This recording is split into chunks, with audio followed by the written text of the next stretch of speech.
Les B-17 furent parmi les bombardiers les plus produits et utilisés durant la Seconde Guerre mondiale, avec plus de 12 000 construits entre 1938 et 1945. Et, comme tu peux t'en douter, ils étaient produits en si grand nombre parce que beaucoup d'entre eux ne rentraient pas à la maison après chaque mission. Être l'un des 10 membres d'équipage de ces monstres déserts était l'un des métiers les plus dangereux de tout le conflit. Mais sans aucun doute, il y avait des rôles et des tâches plus dangereux que d'autres à l'intérieur de cet aéronef. T'es-tu déjà demandé à quel endroit de l'avion il était le plus probable de mourir au combat? Tu crois sûrement que les postes les plus dangereux étaient mitrailleurs, tourelles ventrales ou de queue. Mais en réalité, c'était parmi les endroits les plus sûrs à l'intérieur du bombardier, même si cela peut sembler étrange. Eh bien, dans cette vidéo, nous allons passer en revue les positions les plus sûres et les plus dangereuses à l'intérieur de ces appareils pendant le conflit. Commentez. Quel rôle choisiriez-vous comme membre d'équipage d'un B-17? Nous saurions ainsi si vous survivriez à ce conflit. Bienvenue au Guns Club, installez-vous. Tout au long du conflit, des statistiques précises ont toujours été tenues sur le nombre de bombardiers abattus. Mais les études détaillées sur les pertes au sein de chacun d'entre eux sont généralement rares. L'une des études les plus révélatrices sur ce sujet a été menée entre juin et août 1944. On y a étudié en profondeur aussi bien les causes que le nombre de pertes parmi les membres d'équipage des bombardiers. 3 mois peuvent te sembler peu, mais durant cette période, il y a eu 1117 pertes parmi les membres d'équipage. Documentées par cette étude, 40 groupes de bombardiers ayant participé à des missions dans toute l'Europe ont été étudiés. C'est pourquoi ces données sont très fiables, et nous les utiliserons pour cette vidéo. Les 10 membres d'équipage de chaque bombardier étaient répartis de la manière suivante. Nous allons passer en revue chacun d'eux, classés de la position la plus sûre à la plus dangereuse. Alors commençons tout de suite.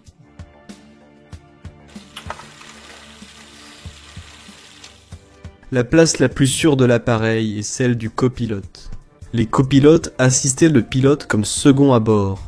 En général, le pilote et le copilote pouvaient se relier si nécessaire pour piloter. Le copilote assurait la communication entre les membres de l'équipage et pouvait parfois réparer des pannes si nécessaire. Les copilotes représentaient 5,5% des morts et 6,8% des blessés. C'était le rôle le plus sûr de tout l'appareil.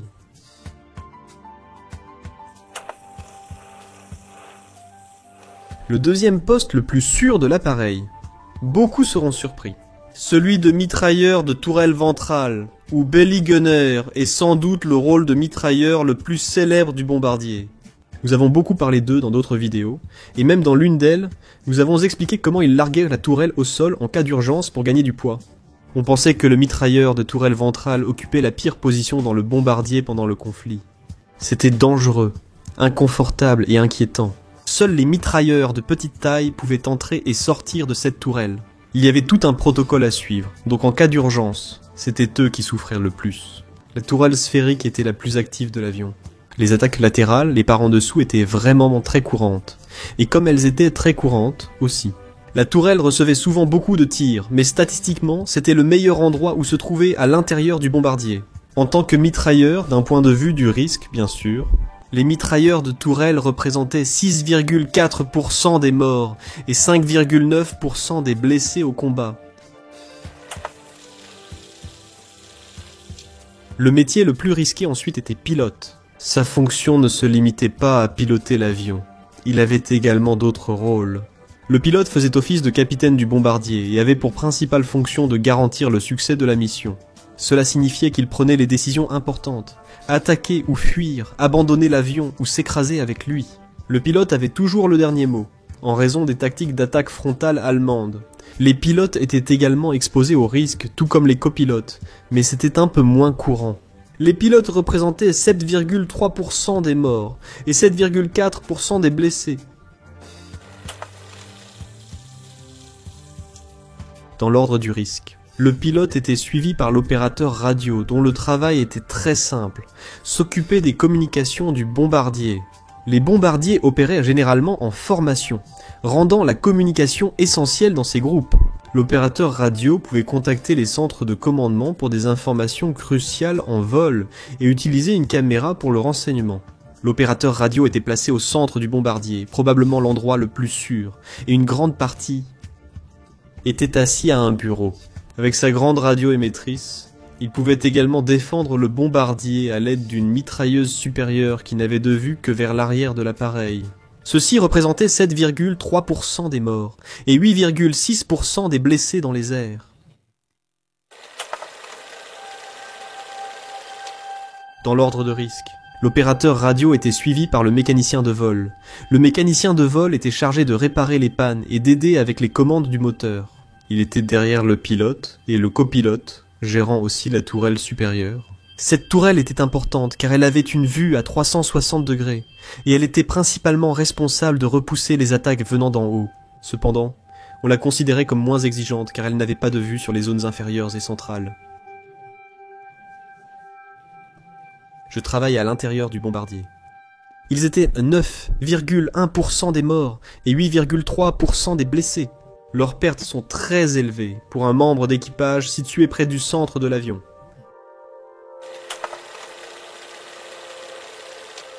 Le suivant sur la liste de la létalité est le mitrailleur de queue. Le mitrailleur de queue était responsable des mitrailleuses qui se trouvaient tout au bout de l'avion. Ce poste était généralement considéré comme très dangereux. Cependant, d'un point de vue statistique, il était loin de l'être. Ils avaient à leur disposition 2 mitrailleuses anti-aériennes de calibre 50, avec des viseurs grossissants, et disposaient également de projections balistiques. La queue subissait le plus d'attaques, rendant cette tourelle indispensable à l'équipage. Son espace de travail était confortable, avec beaucoup d'espace et une chaise confortable. Et il n'avait pas à rester debout, à se cogner les épaules avec un autre artilleur, ou à être enfermé dans une grande sphère. Grâce aux protections dont il disposait, le nombre de blessés était largement supérieur à celui des morts. 7,3% des artilleurs de queue sont morts au combat, et 13,5% des blessés étaient aussi des artilleurs de queue, ce qui montre que leur cabine était peut-être la plus sûre. Nous allons maintenant aborder les postes les plus dangereux du bombardier. Si tu occupais l'un de ces postes, chaque fois que tu quittais la base, c'était comme lancer une pièce pour savoir si tu allais revenir ou non. Le navigateur venait ensuite dans la liste de létalité. Ce membre d'équipage était souvent sous-estimé par l'histoire. Tu ne savais sans doute pas que ce rôle existait chez l'équipage des B-17. Le navigateur était juste devant le cockpit. Son rôle était de tracer un itinéraire sûr à travers les strictes défenses aériennes allemandes. Une fois les bombes larguées, les défenses anti-aériennes pouvaient être déplacées et surgir de nulle part. C'était donc un travail difficile, qui exigeait des informations fiables et à jour. Ceux-ci pouvaient également participer à la défense du bombardier avec 2 mitrailleuses latérales placées de chaque côté. Celles-ci étaient appelées mitrailleuses de joue. En raison de leur position beaucoup plus avancée que celle des pilotes, ils étaient généralement beaucoup plus blessés que ces derniers. Ils représentaient 11,8% des morts et 12,2% des blessés au combat d'autres. Le deuxième poste le plus mortel dans un bombardier était précisément celui de bombardier. Ce membre d'équipage était assis encore plus à l'avant que le navigateur et le pilote. Son rôle, comme son nom l'indique, était de larguer les bombes une fois l'objectif atteint. C'était le poste le plus calme du bombardier. Peut-être si l'on parle de charge de travail. Cependant, dans les versions ultérieures des B-17, il disposait d'une mitrailleuse double, qu'on appelait généralement des canons de menton. Cela signifiait qu'ils étaient également responsables de la défense du bombardier, avec 2 mitrailleuses de calibre 50, offrant une grande portée d'action. Les bombardiers représentaient 16,3% des morts et 17,7% des blessés.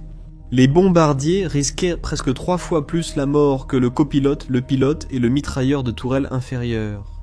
Ceci s'explique sans doute par leur position à l'avant de l'avion, habituellement plus exposés aux attaques de mitraille, des attaques de chasseurs. Le travail le plus dangereux dans un bombardier, de loin, était celui de mitrailleur latéral.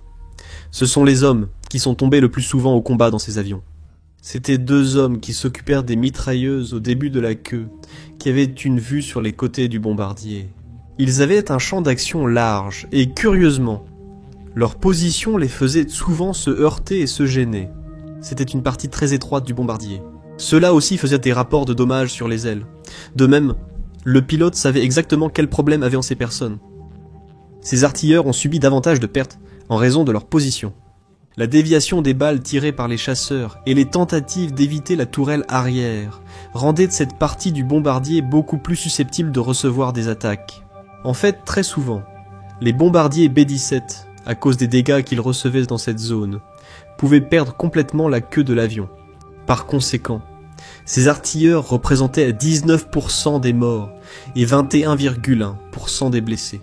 D'autres statistiques, comme celle-ci du 95e groupe de bombardiers, qui couvre une période plus large, confirment cette information, afin que tu puisses te rendre compte à quel point cette statistique est effrayante. Pendant la Seconde Guerre mondiale, environ 10,5 millions de soldats d'infanterie ont combattu, sans compter les blessés. Dans ce conflit, seulement 400 000 soldats sont morts au total. Parmi tous les membres des forces armées, le pourcentage de pertes chez les soldats d'infanterie était proche de 37%. Cela signifiait qu'un mitrailleur latéral avait presque 6 fois plus de chances de mourir au combat qu'un simple soldat d'infanterie. Tous les membres d'équipage effectuant des tâches extrêmement risquées, et il est admirable de voir à quel point ils étaient prêts à risquer leur vie de cette manière pour leur nation. Dans cette vidéo que tu vois à l'écran, nous parlons de l'histoire, en particulier d'un mitrailleur latéral, qui avait même une prime pour sa capture émise par le gouvernement allemand. Je te recommande vivement cette vidéo, merci d'avoir regardé celle-ci et au revoir. Abonne-toi à la chaîne.